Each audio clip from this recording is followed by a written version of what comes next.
గత 5 ఏళ్లలో పరిపాలనా రాజధాని పేరు చెప్పి నలుగురు వైసీపీ పెద్దలు విశాఖలో రియల్ ఎస్టేట్ వ్యాపారం చేసుకున్నారు తప్ప ఒక్క ఇటుక పట్టలేదని జనసేన కార్పొరేటర్ పీతల మూర్తి యాదవ్ ఆక్షేపించారు. విశాఖలో నిర్వహించిన మీడియా సమావేశంలో ఆయన మాట్లాడుతూ రాజధాని కోసం మాట్లాడుతున్న వైసీపీ పెద్ద మనుషులు పర్యాటక శాఖ ముసుగులో రుషికొండపై సీఎం ఆఫీస్ కట్టారని ఎద్దేవా చేశారు. విశాఖలో సర్క్యూట్ హౌస్, రైతు బజార్తో కలిపి 25,000 కోట్ల అప్పు తెచ్చారని వెల్లడించారు. ఇప్పుడు హైదరాబాద్ రాజధానిగా ఉండాలని కేంద్రం మీద ఒత్తిడి తెస్తారట. సిగ్గుండాలి సుబ్బడకు అంటూ వ్యంగ్యాస్త్రాలు సంధించారు. టీడీపీ హయాంలోని పోలవరం ప్రాజెక్టుకు గేట్లు పెట్టారు. స్పిల్వే పనులు పూర్తి చేశారని, వైసీపీ వచ్చాక కనీసం ఒక్క పని చేయలేదు సరికదా గండ్లు పెట్టారని మండిపడ్డారు. వరదలు వచ్చినప్పుడు విలీన మండలాలు మునిగిపోయేలా చేశారని, పైగా అసెంబ్లీలో పోలవరం పనులు వేగంగా జరుగుతున్నాయని జగన్ స్టేట్మెంట్ ఇవ్వడం ఆశ్చర్యం కలిగించిందని మూర్తి యాదవ్ మండిపడ్డారు.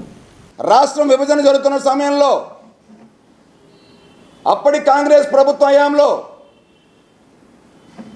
రాష్ట్రానికి పార్టీకి చీఫ్గా ఉన్నటువంటి పిసిసి చీఫ్గా వ్యవహరించిన విషయం ఈ బొత్స సత్యనారాయణ గారు గుర్తు తెచ్చుకోవాలి.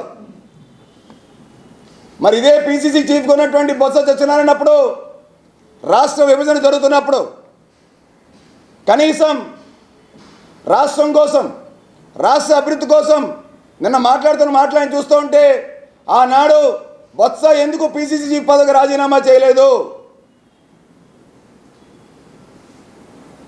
బొత్స రాష్ట్ర విభజన విషయంలో కేంద్రం దగ్గరికి వెళ్ళి సై అని చెప్పి లిఖితపూర్వకంగా రాష్ట్ర విభజన కోసం లెటర్ ఇచ్చి రాష్ట్ర విభజనకి కారకుడి బొత్స సత్యనారాయణ కాదా?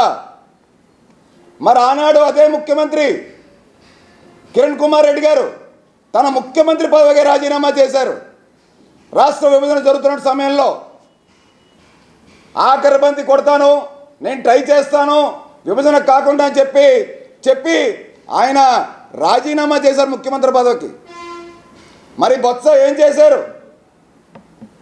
ఈ బొత్స ఆబ్కారీ మినిస్టర్గా ఉండేటప్పుడు వైట్ రేషన్ కార్డు హోల్డర్కి లిక్కర్ సిండికేట్లో ఏ విధంగా షాపులు వచ్చినాయో ఇవాళ గూగుల్ మ్యాప్ కొడితే తెలుస్తుంది.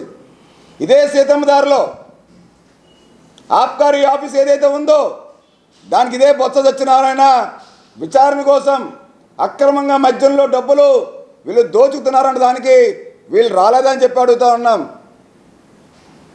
మరి అప్పుడు ఇదే వ్యక్తి భారీ పరిశ్రమల శాఖ మంత్రి కూడా వోక్స్ వ్యాగన్ కోసం 11 కోట్ల రూపాయలు అప్పనంగా ప్రభుత్వ ధనాన్ని దోచేసి కట్టబెడితే మేమేం చేస్తాము, అయిపోయినది, డబ్బులు పోయినాయి అని చెప్పి సత్యబాబు మాట్లాడుతూ ఉన్నాడు. అప్పుడు ఏది వోక్స్ వ్యాగన్, ఏది వోక్స్ వ్యాగన్ భూములు ఏమైనాయి? ఆ 11 కోట్ల రూపాయలు ఎవరి ఖజానాలోకి వెళ్ళి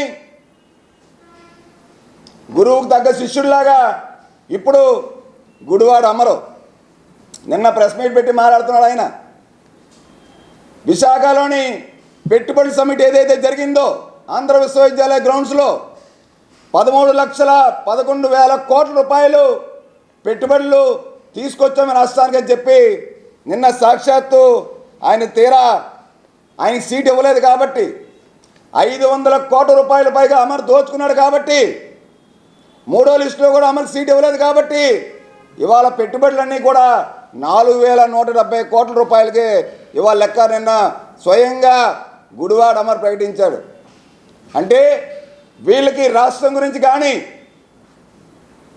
ఈ రాష్ట్రంలో పెట్టుబడుల గురించి కానీ, లేదనంటే వీళ్ళు ఉపాధి అవకాశాలు కల్పించడంలో కానీ, విభజన హామీల్లో సాధించడం కానీ ఎక్కడైనా వీళ్ళు సఫలీకృతం అయ్యారా? రాజధాని లేని రాష్ట్రంగా ఆంధ్రప్రదేశ్ మార్చేసిన వైసీపీ ప్రభుత్వం ఎన్నికల ముందు ఊర్లో పెళ్లికి కుక్కల హడావుడి మాదిరిగా ప్రాంతీయ సమన్వయకర్త సుబ్బారెడ్డి హైదరాబాదే ఈ రాష్ట్రానికి రాజధానిని ఒక వితండవాదాన్ని మాట్లాడడం చాలా హాస్యాస్పదం. మరి వారి పార్టీ సీనియర్ నాయకుడు బొత్స సత్యనారాయణ గారు కూడా నేను దాన్ని ఖండిస్తున్నాను. సుబ్బారెడ్డి గారి వ్యాఖ్యలు అంటే వైసీపీ నాయకుల మానసిక స్థితి కానీ, వైసీపీ నాయకుల పరిణితి కానీ, ప్రజల పట్ల వారికి ఉన్న ఆలోచన దృక్పథాన్ని కానీ వారి వ్యాఖ్యలు విరుద్ధమైన వ్యాఖ్యలు తెలియజేయడాన్ని జనసేన పార్టీ తప్పుపడుతుంది. పూర్తి స్థాయిలో విశాఖపట్నాన్ని ధ్వంసం చేసిన తర్వాత రకరకాల పేర్లు చెప్పి ఓట్లు దండుకోవాలని ఎమ్మెల్యేలను మార్చుకుంటూ ఎంపీలను మార్చుకుంటూ ప్రజలను మోసగిస్తూ పనికిరాని అబద్ధాలతో కూడిన పేపర్ యాడ్స్ని వాళ్ళ ఇంకొక సొంత పేపర్ డబ్బును ఆర్జించి పెట్టే ఒక యంత్రంగా తయారు చేసుకుని కోట్లాది రూపాయల సాక్షిపత్రిక యాడ్లు ఇచ్చుకునే వైసీపీ నాయకులు ప్రజల కోసం మాట్లాడడం చాలా విడ్డూరం, హాస్యాస్పదం. ఈవేళ మీడియా ద్వారా ప్రజలు తెలియజేస్తున్నాం, విశాఖపట్నం ప్రజలకి కాదు రాష్ట్ర ప్రజలకి, ఒక ప్రాంతీయ పార్టీ ఒక రాష్ట్రానికి సంబంధించినప్పుడు ఆ రాష్ట్రాన్ని ఎలా బాగు చేసుకోవాలో పక్కన ఒరిస్సా నవీన్ పట్నాయక్ గారిని చూసి నేర్చుకోవాలి.